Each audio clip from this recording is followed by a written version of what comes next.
Le 5 janvier 1801, le conseil municipal, sous l'impulsion de Jacques Mercier, décide d'acquérir le couvent des Filles Notre-Dame, inoccupé depuis la dispersion des congrégations en 1792, afin de le démolir et de bâtir des halles sur son emplacement.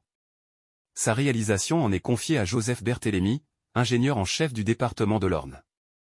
Après une loi autorisant sa construction, le Conseil a unanimement arrêté qu'il adopte au nom de la ville, en principe, la construction des halles neuves en forme ronde.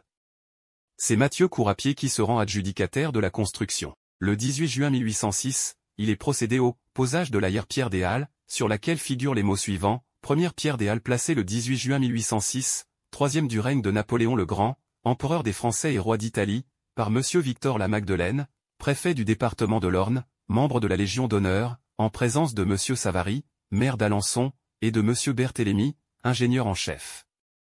Mais, le préfet étant retenu par une indisposition, ce sont le maire et l'ingénieur qui conduisent la cérémonie.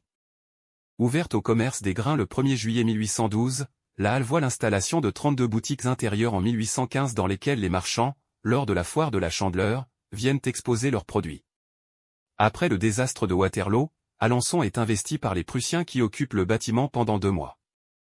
Ravagé par un incendie à l'issue d'une représentation d'un cirque les 18 et 19 mars 1836, il n'en reste que les gros murs après l'effondrement du premier étage. En 1842, dans la nuit du 9 au 10 mars, un ouragan se déchaîne sur Alençon et une partie de la toiture de la halle est arrachée. Remise en service en 1846, elle est occupée par la garnison d'Alençon de 1854 à 1860. Alençon en peinture et dessin.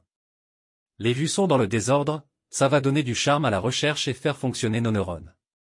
En partant de l'église Saint-Léonard-le-Château. La proximité du tribunal. On retrouve Albert Robida, 1848 à 1926. L'église Notre-Dame. La rue de la Poterne. La place de Montsort par Rigaud. Natif de Bordeaux, séjourne à Alençon dans les années 1910 à 1920. Il est classé parmi les peintres post-impressionnistes. Rue des Granges et rue de la Juiverie. Rue étoupée par le illustrateur Paul Charpentier. Vers 1900. La rue étoupée par l'architecte Félix Bénard, aquarelle. Vers 1930. La rue du Mans, le presbytère et l'église de Montsort. Je vous laisse le reste à découvrir. Et pensez à vous abonner.